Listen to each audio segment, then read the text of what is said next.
next witness. Time to call Dr. Stephen Nelson. All right, thank you. Dr. Nelson, you can speak directly to the microphone for petition. I swear our current testimony should be this session. So go ahead and state your full name for the record. Stephen, S-T-E-P-H-E-N, Lewis, L-E-W-I-S, Nelson, N-E-L-S-O-N. All right, thank you, sir. And where is your professional address? 6221 South Claiborne Avenue, Suite 506, New Orleans, Louisiana, 70125. Morning, Dr. Nelson. Could you please tell the jury how you're currently employed? So I'm a pediatric neurologist and epileptologist through Tulane University School of Medicine and Ochsner Hospital for Children in New Orleans, Louisiana. And are you a licensed doctor? Yes, And in what states are you licensed? Louisiana, Mississippi, and Maryland. Can you please explain your educational background? Sure. So I did my undergraduate at Cal Poly Pomona in California. I graduated with a bachelor's in biology in 1990. So it's hard to keep track of them anymore. In the 90 to 91, I worked actually doing validations engineering for a pharmaceutical company. And then 91 to 96, I did a PhD at UC Riverside, also in California, in biomedical sciences. I studied the effects of radiation on human cells. In fact, if you watch that Netflix series Chernobyl, I actually looked at cells from the firemen who put out the fire at Chernobyl and looked for effects of the radiation. Then from 96 to 2000, I did my medical school at UC San Diego. Then from 2000 to 2003, I did my pediatric internship and residency at Wilford Hall Medical Center, which is at Lackland Air Force Base, San Antonio, Texas. And so I went on active duty in the United States Air Force in 2000. Then 2003 to 2004, I was a general pediatrician at Los Angeles Air Force Base in El Segundo, California. And then 2004 to 2007, I was a pediatric neurology fellow at Stanford. And then do you want me to go through my work history too? Yes. And then 2007 to 2010, I was the chief of pediatric neurology at Keysword Air Force Base in Biloxi, Mississippi. I also was the special needs coordinator for the Department of Defense. So anybody who's in the military, if they were going to PCS and they had a dependent that had any type of military issues, I was the one that helped determine where they could move to make sure that they could meet the needs of the dependent. I also did outreach clinics to Eglin Air Force Base and Navy Hospital, Pensacola in Florida. Then between 2010 and 2013, I was at Walter Reed in Bethesda, Maryland, working as a pediatric neurologist. I was also the chief of, or the director of pediatric neurology education at the medical school, the Uniformed Services University of the Health Sciences in Bethesda. I was also the deputy director of neurology education for the medical school, and I was the program director for the Tri-Service Child Neurology Fellowship, which is kind of like what I did at Stanford. So it was active duty military people who came from any branch to do a fellowship in child neurology. Then I got out of the military at the end of 2013 and went to Tulane in 2014 full-time, where I'm currently a professor of pediatrics, neurology, neurosurgery, and psychiatry. I'm also the medical director for the Tulane Center for Autism and Related Disorders. I'm the clerkship director for the pediatric neurology rotation. And then I also work as a pediatric neurologist and epileptologist through Ochsner. And then I also am a professor of neurology through LSU School of Medicine. All right, and I believe you said you were in the military, right? Yes. Okay, and for how long were you in and what was your rank when you left? So I was 13 and a half years active duty, plus a couple of years in the reserves, and my final rank was colonel. And have you ever sat on a board of inquiry or a court martial? Yes. When did you first start your forensic work? So the very first case I ever reviewed was 2004 for the Department of Defense. And it was a claim against a military provider. And so the way it works in the military is if a military provider is sued, then it goes to the Department of Defense as a whole, and then it gets sent out to an expert in that field to review it. The first case I reviewed outside the military was when I moved to Keesler in 2007. I was working part-time at Tulane, and the Assistant Attorney General for the state of Louisiana asked if I would review a case that was against a state facility. Sorry, and are you board certified? Yes, In what areas? so I'm board certified in pediatric neurology, and really the more proper name is it's neurology with special qualification in child neurology, as well as epilepsy by the American Board of Psychiatry and Neurology. And then I'm also board certified in pediatrics by the American Board of Pediatrics. And what are the requirements to be board certified in those areas? Well, for epilepsy and pediatrics, it was to take a written exam and for pediatrics also to have done, residency. For neurology with special qualification in child neurology, you had to take a written exam following your completion of a pediatric training program as well as a pediatric neurology training program. And then I was one of the lucky that also had to do oral boards. So it's last year where we had to fly to Baltimore to Johns Hopkins and basically get grilled all day long by a bunch of neurologists asking us random questions. All right, and it looks like you have a lot of titles after your name. You have a number of letters after your name. We've got MD, PhD, FAACPDM, FAAN, FAAP, and FANA. Can you explain to the jury what those are? Sure. So obviously MD is the medical doctor, so that's my medical degree, and PhD is my PhD that I did at UC Riverside on radiation mutagenesis. FAACPDM means I'm a fellow of the American Academy of Cerebral Palsy and Developmental Medicine. FAAP is fellow of the American Academy of Pediatrics. FAAN is fellow of the American Academy of Neurology. And FANA is fellow of the American Neurological Association. And so basically to be a fellow, it means that there are certain requirements you have to do. So like, for example, for the American Academy of Neurology, you have to attend 5 meetings in 7 years. You have to be 7 years out from your training program. You have to demonstrate excellence in 3 areas: academic, clinical, and sort of like research. So they want to see that you're sort of an expert in all the aspects of neurology. Then you have to get 2 letters of endorsement from somebody else, from 2 people who are fellows, and then it has to go to a committee and get voted on. And in your current area of practice, what do you do on a day-to-day basis? So I work as a child neurologist and an epileptologist. So epileptologist is just a fancy term for meaning that I take care of patients that have epilepsy that's complicated. So if you have very easily treated epilepsy, you don't need to see an epileptologist. If you have seizures that are more difficult to control, then you could refer to an epilepsy specialist. And do you teach? Yes. Where and what do you teach? So I teach undergraduate and graduate medical students through Tulane, as well as residencies for residents, pediatrics, neurology, neurosurgery, psychiatry, child psychiatry fellows. I also teach for the undergraduate and graduate neuroscience department. I teach for the master's department of genetics at Tulane, and then I also teach students and residents through LSU School of Medicine. And are you involved in any research or advisory roles? Yes. And can you please explain those to the court and to the jury? So firstly, I'm on the General Examination Committee for the American Board of Pediatrics. So I'm on the committee that writes the questions for pediatricians to become board certified.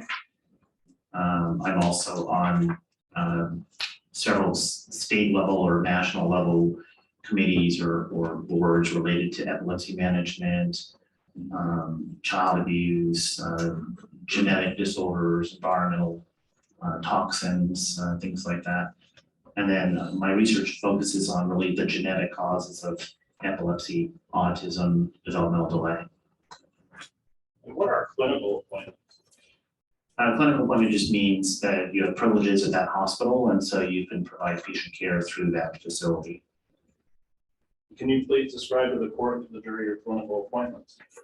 So I have clinical appointments at Oxnard Hospital for Children, as well as Oxnard Baptist and Oxnard Medical Center. Those are all in New Orleans. And then I also have clinical appointments at Oxnard LSU, which is a hospital in Shreveport, Louisiana, which I do telemedicine coverage for. And so those are the main places that I see patients. And then I also have clinical appointments through Tulane, where I'm the medical director for the Autism Center. And what are academic appointments? Academic is when you refer to a rank. So the rank for academic is clinical instructor, and then assistant professor, then associate professor, and then professor. And so the highest rank you can get is professor. And like I said, I'm a professor at Tulane and also at LSU School of Medicine. Can you please describe to the court and to the jury your academic appointments? Yes, so I'm a professor of neurology, neurosurgery, psychiatry, and pediatrics at Tulane University School of Medicine, and I'm a professor of neurology at LSU School of Medicine. And have you received any honors or awards in the field of neurology? Yes, Approximately how many? a lot, I don't know. Okay. I mean, like I said, becoming a fellow in a society is an honor in and of itself. I've also won, outstanding faculty awards and outstanding teaching awards through the medical schools and other institutions that I'm affiliated with. And do you lecture regularly in your field? Yes, Are you published in the field of neurology? yes, And does that include being published in peer-reviewed publications? yes. And what are peer-reviewed publications?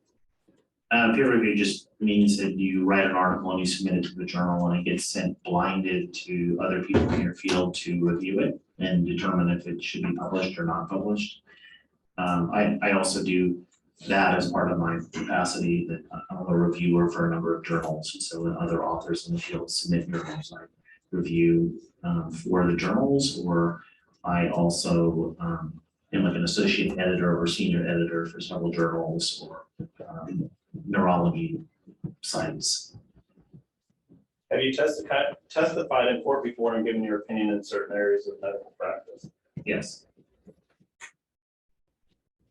What areas have you been qualified to testify in previously? Neurology, child neurology, pediatrics, epilepsy, traumatic brain injury, developmental pediatrics, psychiatry. And what states have you previously testified in? More than 40 out of 50, most states. With regard to criminal cases, can you approximate the percentage you have testified for the prosecution and the defense? It's approximately 50-50. And do you testify in civil cases as well? Yes, And is that for both the plaintiff and the defense? yes, Have you previously testified in Florida yes, for both the defense and for the prosecution? yes. Your Honor, we request permission to allow Dr. Nelson to give us an opinion testimony in the areas of neurology and pediatric neurology. I have no objection to it. Part of that objection would be allowed. You mentioned that you are a pediatric neurologist. Does that mean that you focus only on children? No, I see approximately 85% of my patients are pediatric, and pediatric really is like 24 and under, and then about 15% of my patients are adult patients. And how does this set you apart from other neurologists? Well, I think most pediatric neurologists don't typically see a lot of adult patients. They might see the rare one. I think having trained and worked through the military, the norm was, I guess, we saw a lot of adult patients. Also, I did adult medicine as part of my military training. Even when I was at Los Angeles Air Force Base as a pediatrician, I actually worked as both an adult and a pediatric doctor. And I also did a number of years of emergency medicine where I saw pediatric and adult patients. So I just naturally started seeing a lot of adult patients also, especially epilepsy or adults with developmental disabilities. And when were you first contacted regarding Mr. Wilson's case? I say probably over the summer. And have you met with Mr. Wilson regarding this case? Yes, And how many times? we met twice over Zoom. And what is your hourly rate in this case? I believe it's 500 an hour. About how many hours have you worked on this case? Or 30 maybe.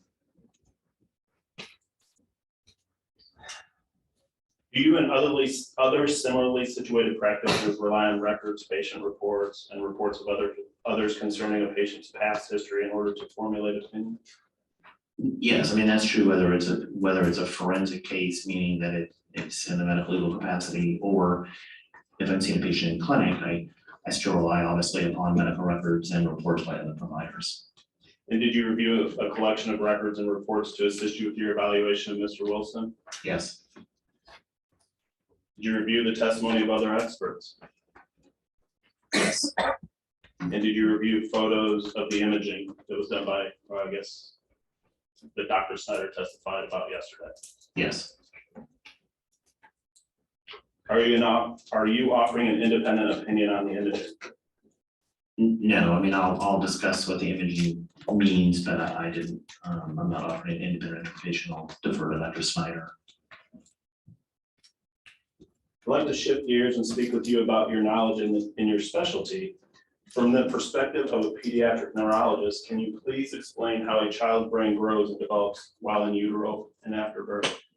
Sure. So if you think about how brain development occurs, the first part of development inside of mom is that you're producing actual cells, right? So you start as a single cell and you turn into a bunch of different cells, and then those cells become different cell types, and some of those cells become become your brain, and you're actually not only making new brain cells, but those cells are going through differentiation to become eventually the type of cell that are going to be in your brain, because we have different types of cells. We have neurons and other types of cells that form the structure of the brain.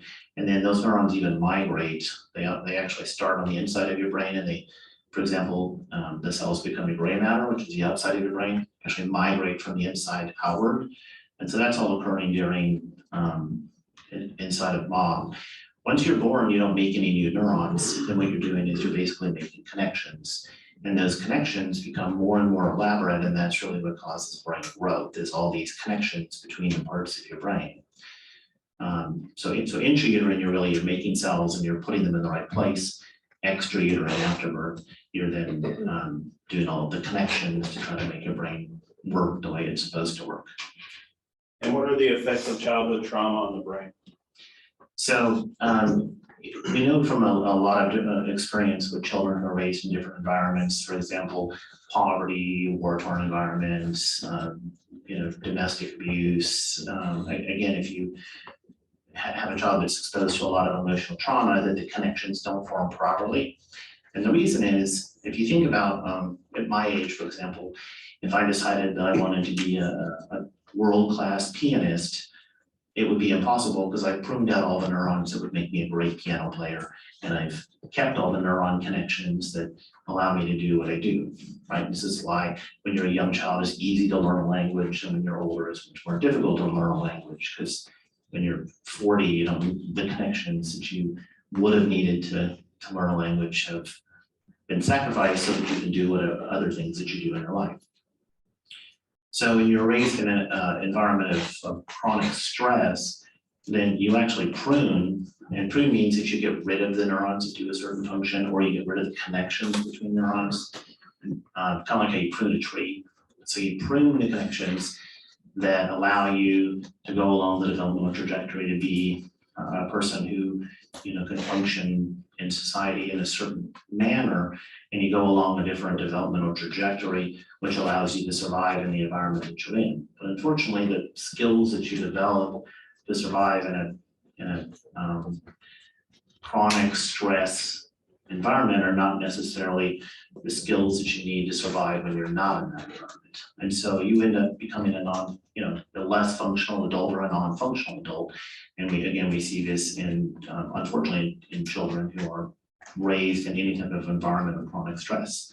So you're in this fight or flight type mode all the time, right? Where you're always trying to just survive, and you don't need the neurons that help you do other things that make you have more empathy or more flexibility or more capability to make abstract decision or complex decisions or abstract thought.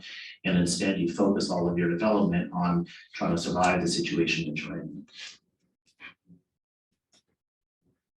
Can a developing fetus's brain be damaged by the stress a mother endures during pregnancy?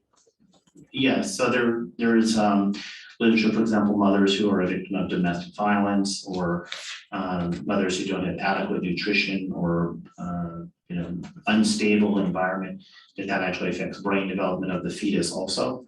And that's because the hormones that the mother makes, the fight or flight hormones, can actually cross through the placenta to the baby and affect brain development even during that period. And can a child's brain be damaged by witnessing violence and abuse? Yes, as I said, being raised in an environment where there's domestic abuse, and it's not so much seeing it and having conscious memory, it's being in an environment that is unstable or stressful and having those hormonal surges during infancy and childhood that affect brain development. Your Honor, may I approach the witness with a demonstrative aid? May.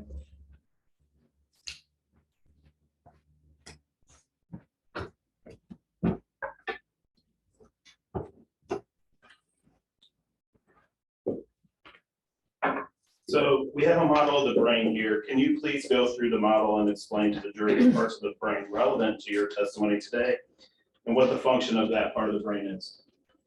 Sure.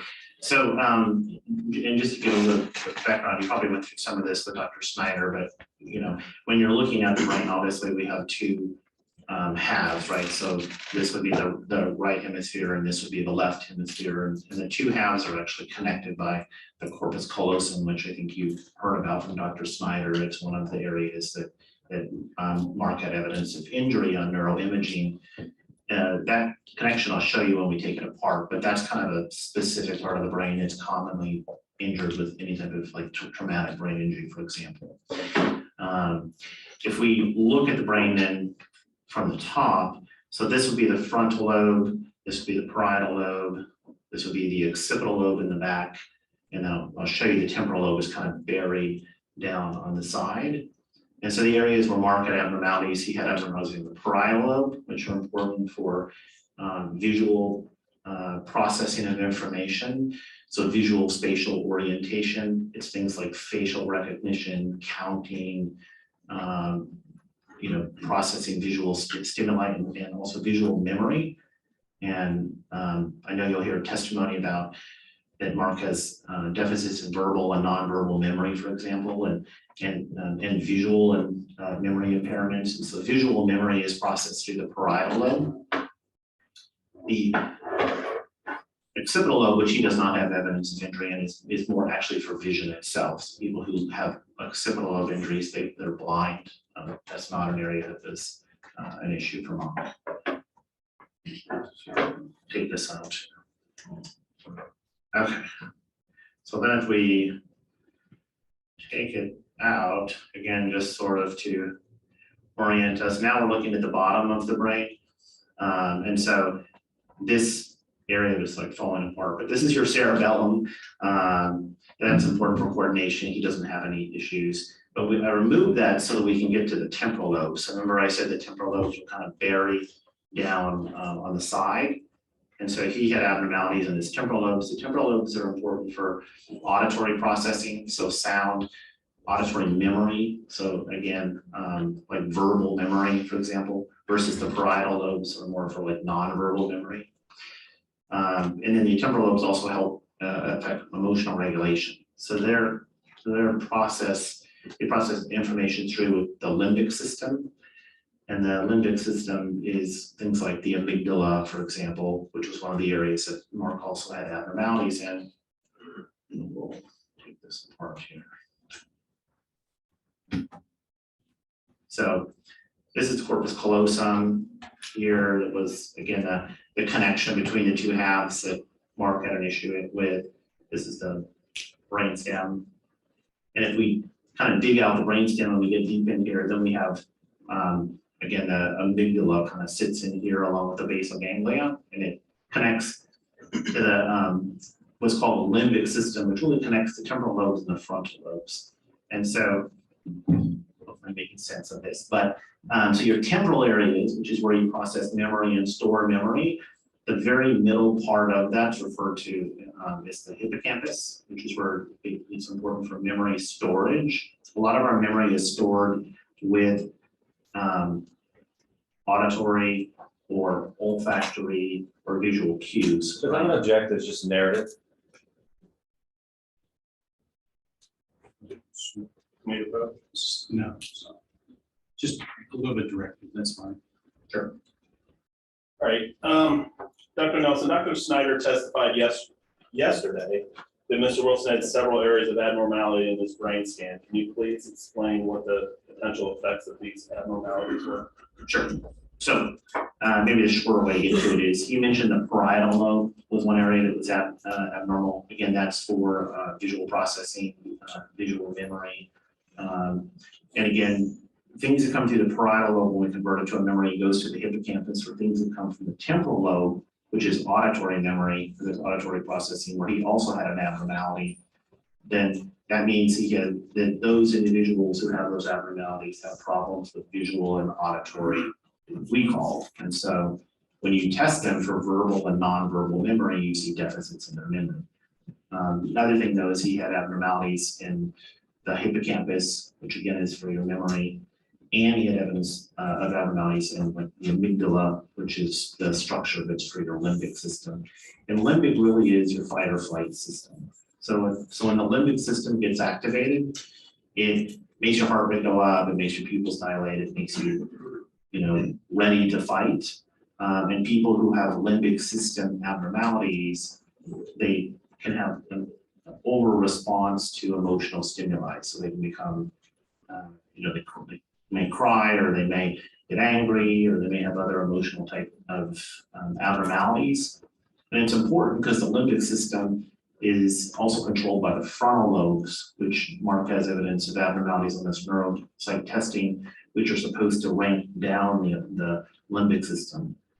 And so if you have a limbic system that's sort of overactive and telling you to do things because you have a frontal lobe system that's supposed to put the brakes on the limbic system that's not working properly, then that's where people are impulsive, they make wrong decisions, they can't do abstract thinking or delayed gratification, and instead they're kind of like children. I think children are the classic example of somebody who has an overly active limbic system and not an active frontal lobe. And so, right, that's why you take your child to the store and they want a toy and they don't listen. That you don't want to buy them the toy because you don't have money or time, and they throw a tantrum and try to grab the toys, hit you and whatever. That's a classic example of an overactive limbic system and a lack of frontal lobe inhibition, which is areas that are affected again in Mark. All right, when you evaluated Mr. Wilson and reviewing the records that you were sent, and also the reports from other doctors, did you come to find out that he had several head injuries? Yes. And what were those injuries? So the several that were described, number one is he had a go-kart incident where he crashed his go-kart, flipped over the steering wheel, his bottom teeth went through his lip, and he struck his head. He also had at least one car accident in which a sibling, I believe, had a fracture, and again, he hit his head. He also had some motorcycle crashes. I think when he ran into the house, and also for Dad's deposition testimony, he would race motorcycles and had frequent crashes, but never wore a helmet. All right, and what do you mean by Mr. Wilson does not have a great memory without prompting? So, and I think this comes back to, again, what was shown on his neurocognitive testing, is he has difficulty, if you just ask broad questions, he has difficulty coming up with an answer to describe something because he has impairments in verbal and nonverbal memory. And so if you just say, I don't know, tell me tell me something about your childhood that was bad. I don't know, right? How do you pick from there?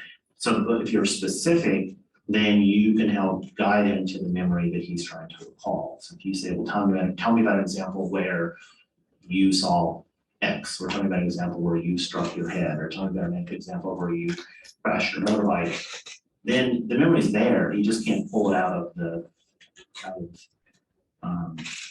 he has poor retrieval because of the deficits that he has in his verbal and nonverbal memory. Did he appear to be trying to malinger or fake his symptoms? No. Do individuals with brain damage always have a low IQ or low, average, or borderline IQ? No. Can individuals with a low, average, or borderline IQ have issues with decision making? Yes. How? So again, when you're making decisions, it's not just about IQ, because IQ really is how intelligent you are to do like answer specific guided questions on testing.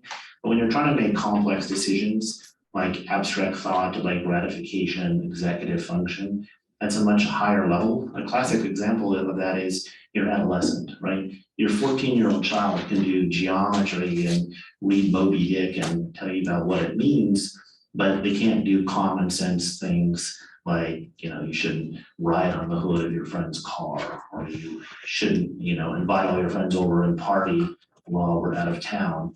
And that's because their frontal lobes don't work yet, because adolescents haven't developed it, full frontal lobe development. And so again, your ability to make complex decisions or other things that involve executive function or frontal lobe function are independent of IQ. And that's why, a lot of us have kids, right, who are really smart, but you have to always remind them, like, hello, use your common sense. And I think common sense is kind of the layman's term for that executive function thing that's supposed to kick in and say, like, don't put the book in your pocket just because you want it, that kind of thing. And when speaking with Mr. Wilson, did he speak to you about his upbringing? Yes. What did he tell you? Well, so number one, he told me he had a very unhappy childhood. In large part, it was due to a lot of different things. So number one, he witnessed a lot of drug and alcohol abuse by his parents and other people in his family.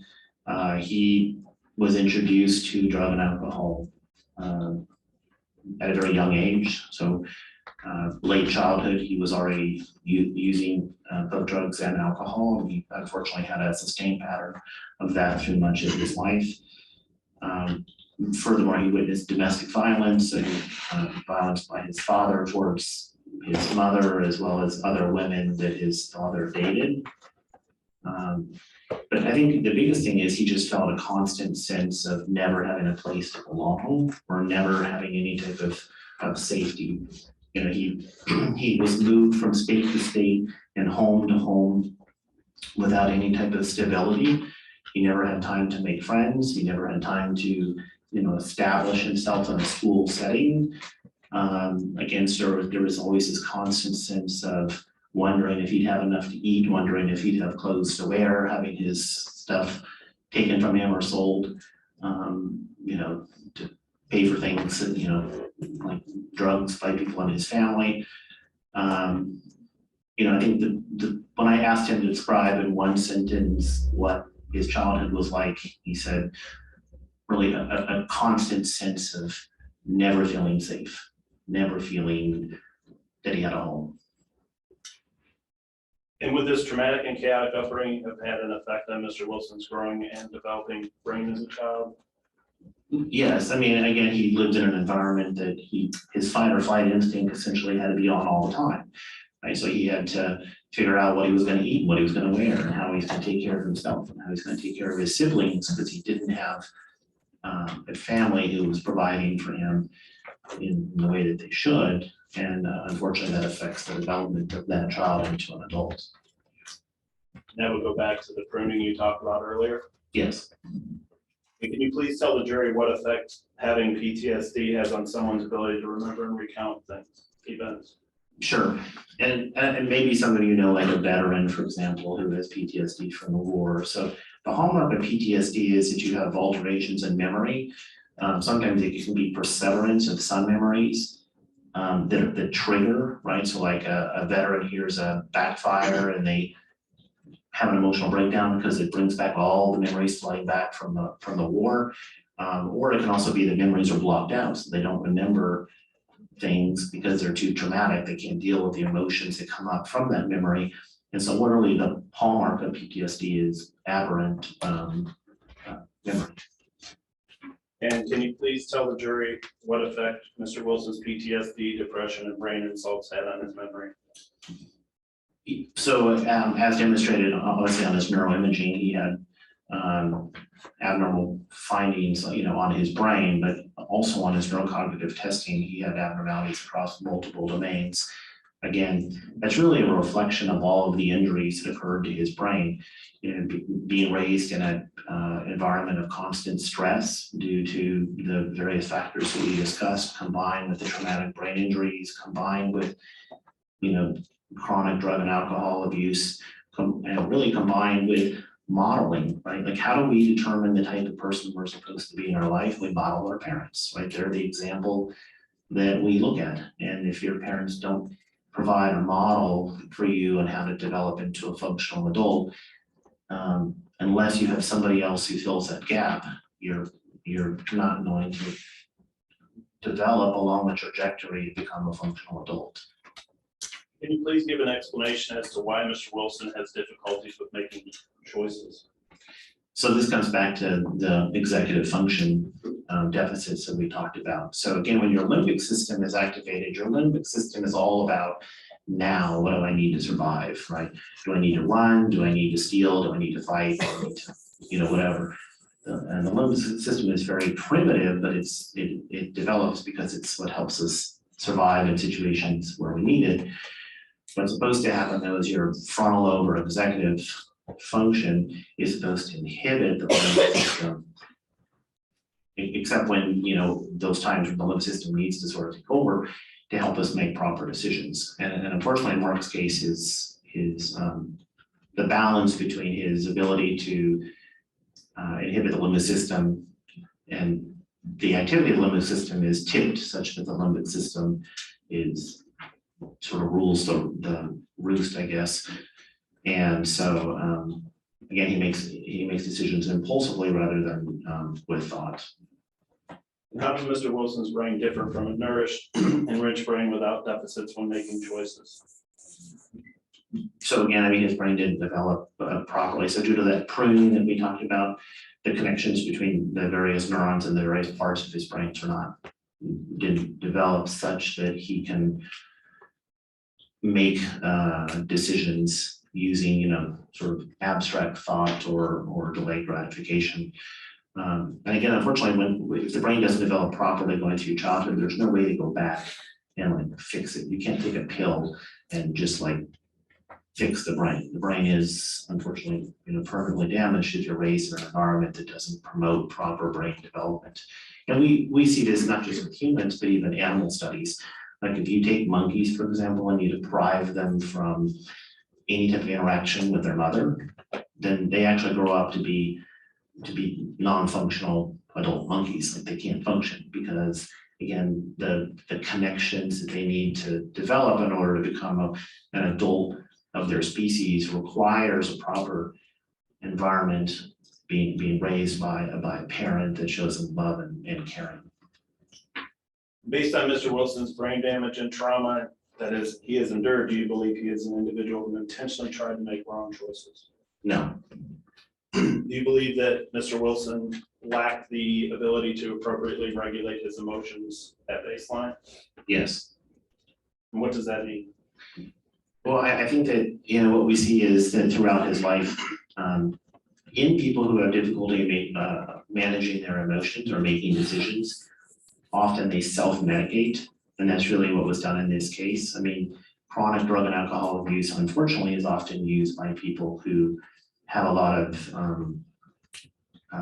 emotional dysregulation and emotional instability, and so they use medications to try to modify that state.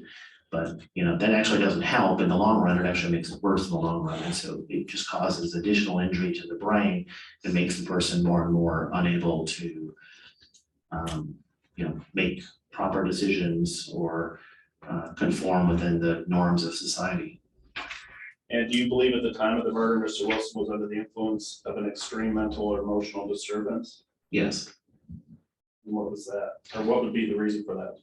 So again, a couple things. So number one, at the time of the incident, he was sleep deprived and he was under the influence of different substances, including alcohol, methamphetamine, et cetera.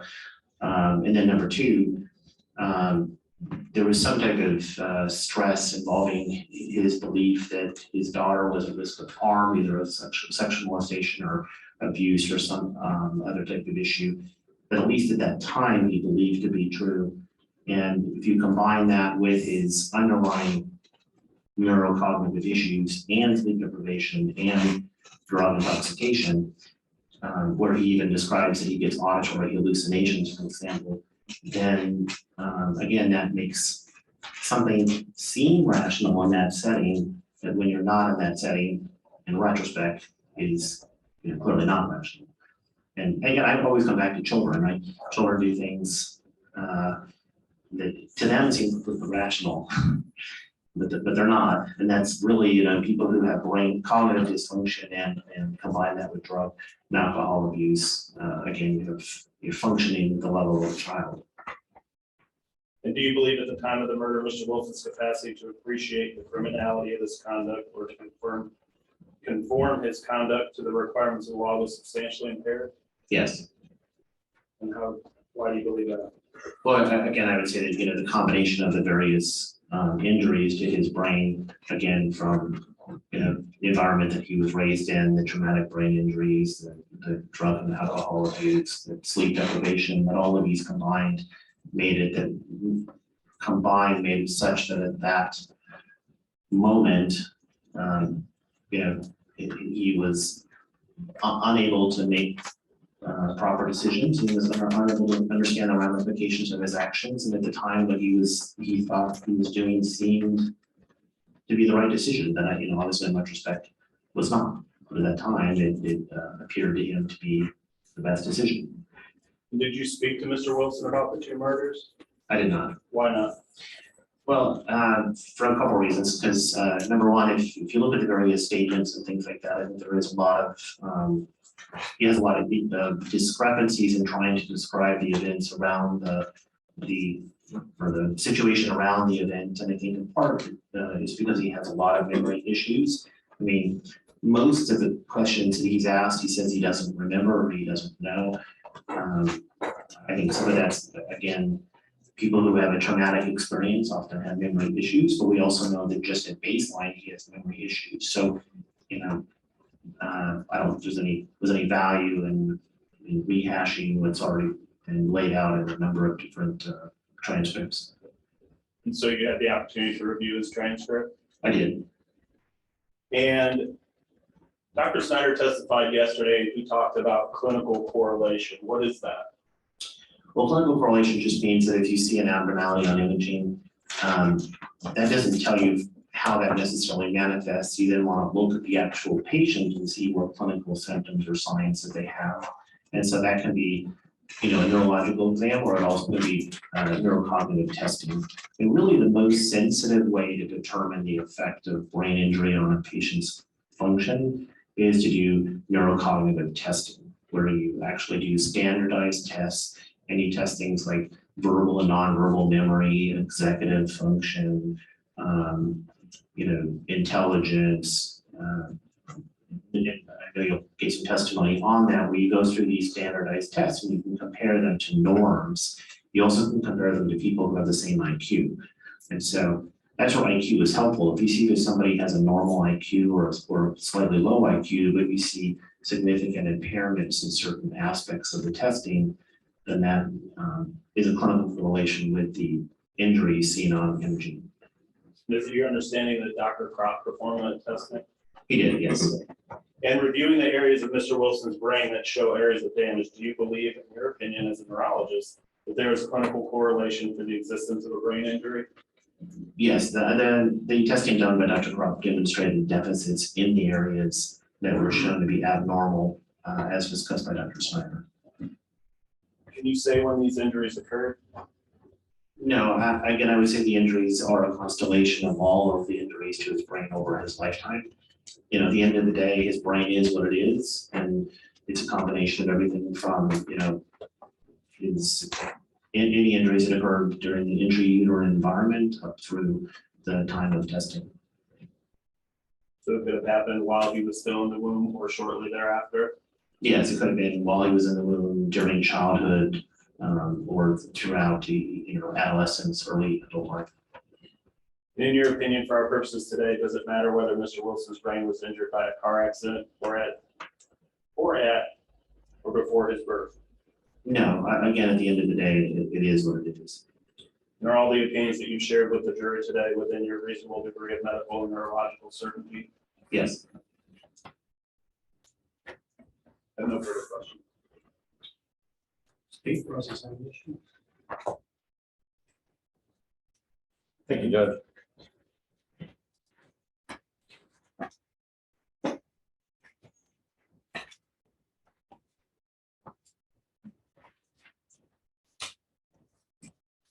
Morning, doctor. How you doing, sir? Pretty good. How are you? Good. So first, you testified that you charged $500 an hour. Is that correct? Yes, Okay. Do you remember giving a deposition in this case, sir? I do. Remember testifying in the deposition? Yes, Sworn to tell the truth? yes. Okay. May I approach the witness, Judge?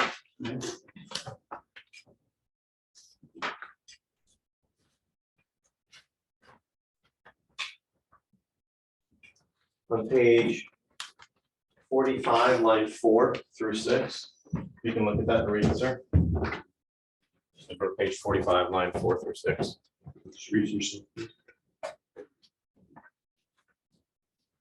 And then if you read past that through 11. Okay. And do you remember how much you charging an hour now, sir? Oh, I don't see it on what you gave me, but I mean, I can tell you my typical rate is No, no, no. I'm asking you to read your deposition. Okay, so let's read here. Page 45, you're on 47. So 45 is the page we're going to. Took the page again. Yeah, that's why I said 45. Okay, so if you can read 4 through 11, it might help you. Okay. How much you charging, sir? I think what I said here was, I think it's 450 or 500. Can you please read on? Read on and I'll ask you a question. Yes, I said, can you pull it up so we have an idea, just don't wing it, and I said, sure, it's 600. Right, so I asked you how much you're paid. You said Yes. 4 to 500, and I asked you to actually check. And you actually testified just, what, a week ago, that it was 600? Well, that's my typical rate, I just didn't remember what it was for this case. But you looked it up a week ago, and you said it was 600. You So- forget today? Move on. Okay, so you put in 30 hours at least, Yeah, I'd say that's reasonable. so $18,000, right? Yes, Plus another, what, $15,000 for coming down here to testify? I don't know, I'd have to look at the contract. So what do you think it would cost you to come down, take your time and testify? I don't remember, for different cases, sometimes it's billed by hourly and sometimes it's billed as a flat fee, I don't recall what it was in this case. So you didn't look at that before you came? No, I do it afterwards when I'm doing the billing. Do you remember we went through that in your deposition too? We probably did, I just don't recall, again, I don't look at the billing stuff until I do the billing. Right. So in your deposition, we talked about it and you had said that you were not doing a flat rate, this one it was gonna be hourly. Remember that? You want me to have you read it? I mean, I'll go with whatever I said, whatever is on the contract, again, I don't recall the specifics. Okay, so you're gonna get at least $25,000 from this case, right? Do you agree? Yeah, I'd say that's probably reasonable. Okay, and you make about $100,000 to $150,000 a year doing this kind of work, correct?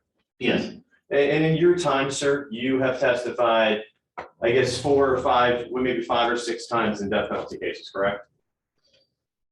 I don't know the exact number, but that sounds probably accurate. Okay, and 95% of the time it's for the defense, correct? Well, I think in the state of Florida, I've done mostly defense cases. If I look outside the state of Florida, then I've done more cases for the prosecution. Okay, well, I'm asking you specifically on death penalty. Yes, I think for death penalty, it's been more of the defense. Okay, well, do you remember saying it's at least 95%? Well, I would have to do the math. I mean, I think I've done. Maybe I could refer you to your deposition. Yes. If you can go to page.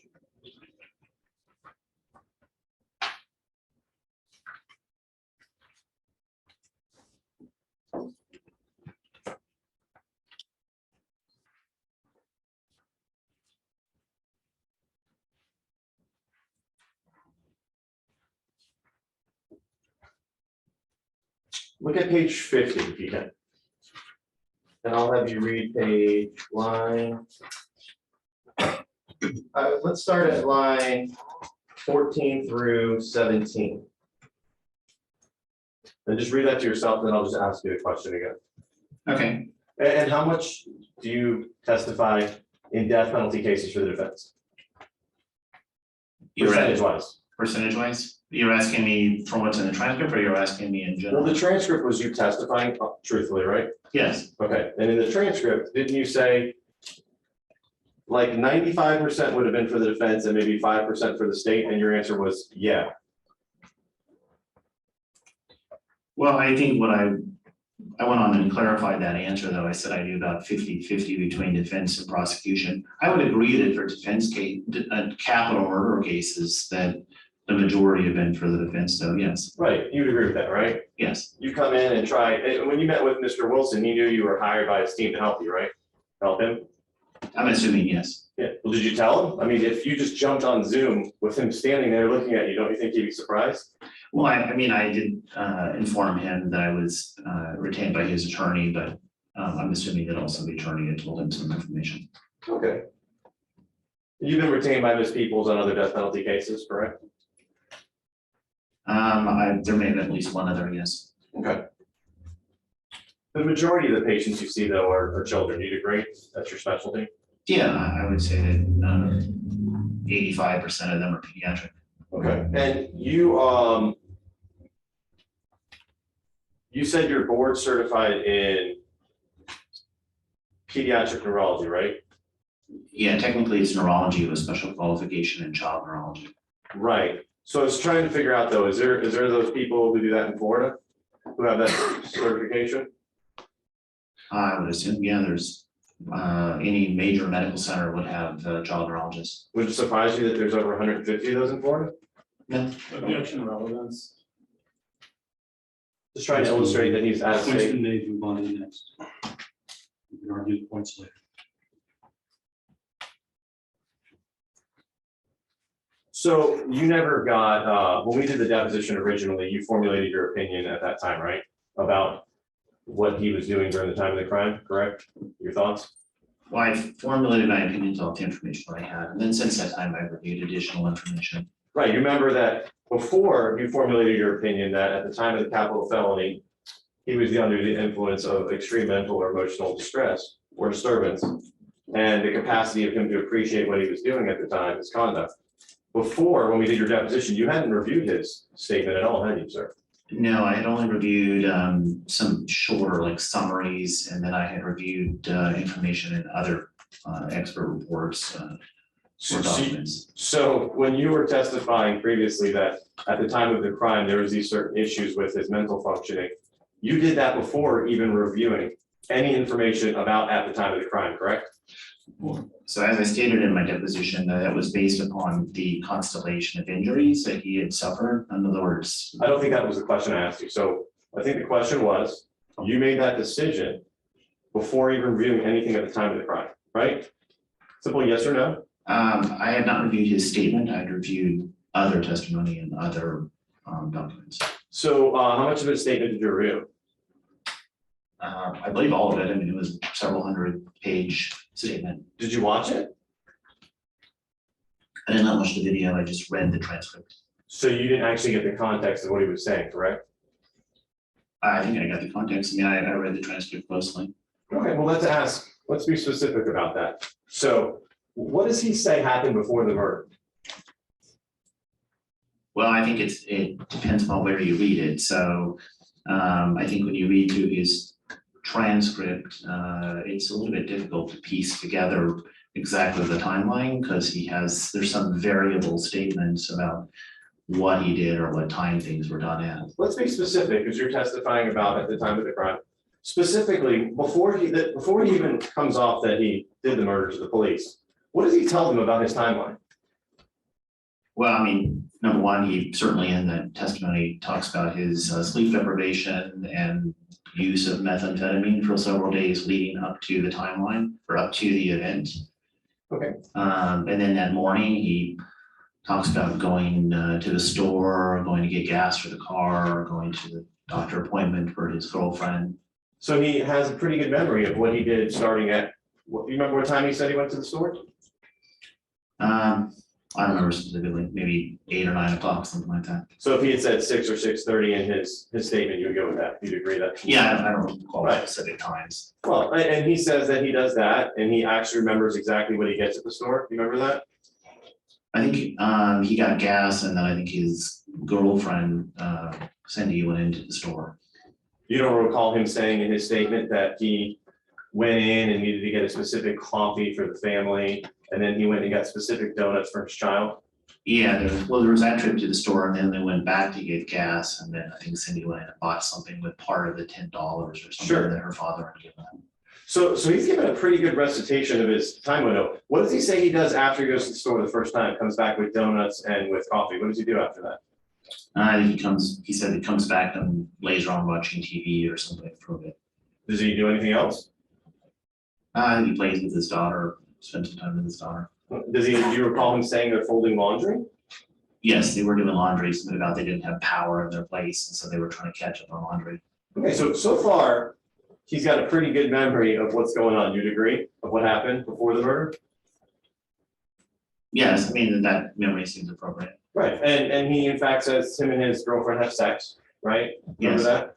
Okay, so he's reciting to the police a pretty vivid memory. This person who has a cognitive issue where it has to be specific questions, he's giving a good overview to the police of what they did that morning, right? Yes, he's providing a good history. No issues with blackouts at that point when he's talking to the police, no issues with, not understanding what's going on, no issues with, I forgot this or that. He's giving them a good recitation, right? We're talking about up to the time before he murders the kids, right? Yes. Okay. So, and we'll come back to that in a moment. Let's talk about, did you review the 3 statements that were taken at like 12 o'clock, which would have been a couple hours after the murder that were reported by the police? No, the only one I saw was the long statement that was provided to me. You would agree that 3 statements that are recorded for you to listen to would have been beneficial for you to tell his mindset, what was going on at the time and how he was thinking. Would you agree? They may have, I mean, it would be speculative for me to say what impact they would have had without having listened to them. You weren't provided those, were you? No. Okay, so you didn't have something in super close proximity to the time of the crime for you to review about his mental thought and process, correct? No, I have just his statement that was provided. Did you talk to any of the police officers who came in contact with him hours after the murder? No. Did you talk to any of them to get his mental thoughts, mental impressions? No. Okay, did you talk to any of the family members who had interaction with him? Anybody who might know what he was thinking, what was going through his mind just a couple hours after the murder? No. Did you listen to the car recording with his mother where he confesses to the crime and is talking to his mom? No, the recording is mentioned in the transcript, but I did not actually listen to it. Right, that would have been something beneficial for you. If you're making a decision about what happens around or at the time of the murder or during the murder, don't you think something talking about the murder would be beneficial for you to have?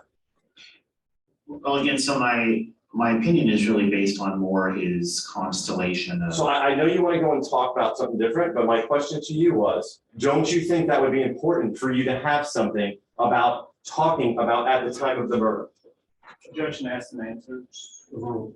I mean, I would say without having listened to it, I can't say what impact it would have had. Okay, but would you have liked to listen to it? Oh, yeah, I mean, if it had been sent to me, I would have listened to it. Not provided to you? No. Did you review any other statements of any other witnesses in the case?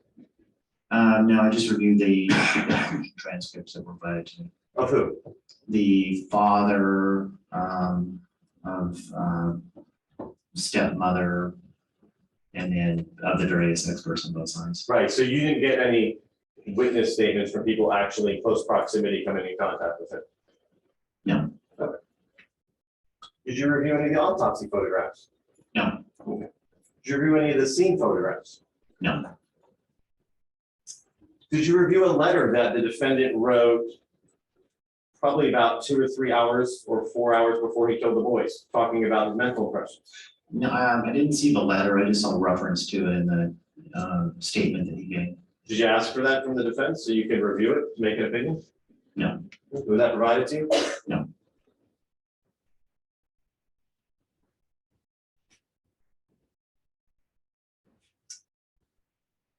Did you review any of his jail calls with his family members to have an insight into his cognitive functioning and how he communicates with people?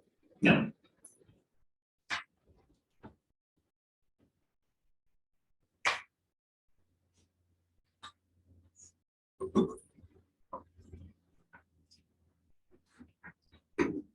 Let's talk about TBI, the traumatic brain injury you're saying he had from the car crashes or from the incidences, correct? Yes. Okay, so you would agree with me that symptoms of a TBI could be convulsions or seizures, right? Could be. Still no documentation, no evidence of convulsions or seizures from him, right? I'm not aware of that in the records. I mean, anything of epilepsy, see anything of that? No. That's another sign of a TBI, right? It could be. Yes. Do you see anything about clear fluids from his nose or ears being reported? No, I mean, that would imply a fracture. I don't see any evidence in the records. Right, but that's also a symptom of a TBI, right? Could be. Yeah, I mean, these symptoms would be a pretty severe TBI or something would end up, in the ICU. Yes. Any inability to awaken from being asleep? Not that I'm aware of. Right. Other than when he's used drugs, perhaps. Right, and what about problems with speech? See any problems with his speech when you spoke to him? I didn't notice any problems. I mean, I would defer if there was any evidence on the neurocognitive testing to Dr. Crum. Well, you conversed with him for about an hour and a half, right? 2 hours maybe? Yes, I mean, he was able to carry out a conversation. You see any problems with dizziness or loss of balance for him in any of the records? No, I don't recall seeing that. Any blurred vision issues? No. Any ringing in the ears? Well, I don't recall him saying that he had any of those symptoms. A what? I don't think he had any of those symptoms. I did. Well, I'm just going through the long list. You're saying he had a TBI, so I'm going through all the symptoms that a practitioner like yourself might look for to diagnose that, right? These are things you'd want to look for? You don't look for them in the acute setting. I mean, obviously, if he had a TBI many years ago, then these symptoms would not be present. Currently, these would be things that potentially could have been present at that time. I found his recall of the events to be fairly poor. Right, so let me ask you this then. You don't have any evidence of any of these symptoms of a TBI that were acute at the time reported anywhere, right? No one from any of the depositions you read, no medical records, nothing indicative of any of these signs of a symptom of a TBI, right? Except for what you're seeing now about his memory issues and what's on this brain scan, correct? Yeah, the only other thing would be Dad's testimony, where he said that after the car accident, he felt that Mark was more clumsy or less coordinated or never quite the same after the accident, which would go along with the TBI, but that's the only information. That's the only evidence I'm aware of that's in any transcript. Right, and did you ask Mark about that? I did. He didn't really recall the specifics. So the person who would have all these issues going forward from, let's say, 13 on about loss of coordination, maybe a little more clumsy, they didn't report that any of it to you? I think he has difficulty recalling the details. So honestly, No, so I'm not asking about details of that. I'm asking about going forward from 13 on. Did Mr. Wilson report to you at all that he's clumsy, he can't have coordination, he's not good at keeping track of what's going on with his physical, faculties? Did he report that to you? Objection asked and answered. so I wouldn't say he has particular coordination issues. I think it was more the father noticed before and after. I don't think Mark had enough insight to recognize if there was a difference before and after. I mean, this was also a time period where there were a lot of other things going on like that was when he first started to use illicit substances. He had certainly a lot of other issues going on at that time. Sure, so let's just try, the question is, did Mark report to you any sort of issues with his balance, with his dexterity, with his ability to function like a normal person? I'm not asking you to compare it to before, but did Mark ever indicate any of those to you? Objection argumentative. I don't believe he complained of any of that. Okay.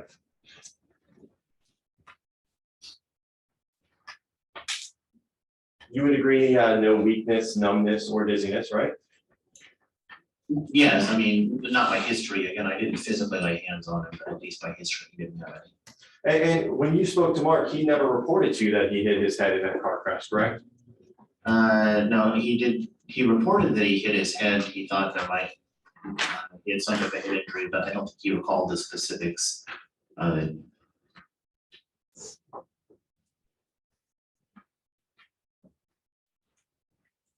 And just to add to that, You don't have to add, it's just a question. Well, No, but it's in response to questions, Doctor. I know you want to add stuff. just trying to- Other council have a chance to follow up after. Sure.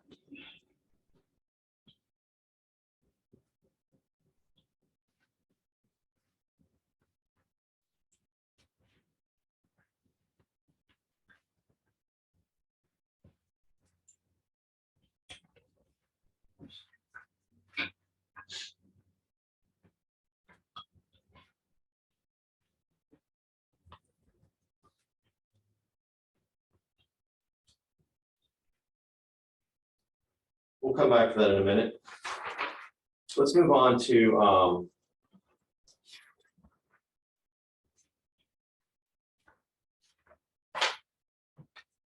you mentioned that he was having auditory hallucinations? Yes. Okay, what did he tell you about those, sir? Just that he would hear voices when he would be under the influence of drugs. Okay, what did those voices tell him to do? I don't know that they specifically told him to do things. I certainly saw it mentioned in the deposition transcript of one of the state witnesses also, Sure. I'm not asking you, I'm asking you, when you spoke to him, what did he tell you about those? that they would talk to him, but he didn't have any specifics about them telling him to do something. He just said that they would, hear them mumble or he would see shadow people. So he sees shadow people, but they never told him to do anything, right?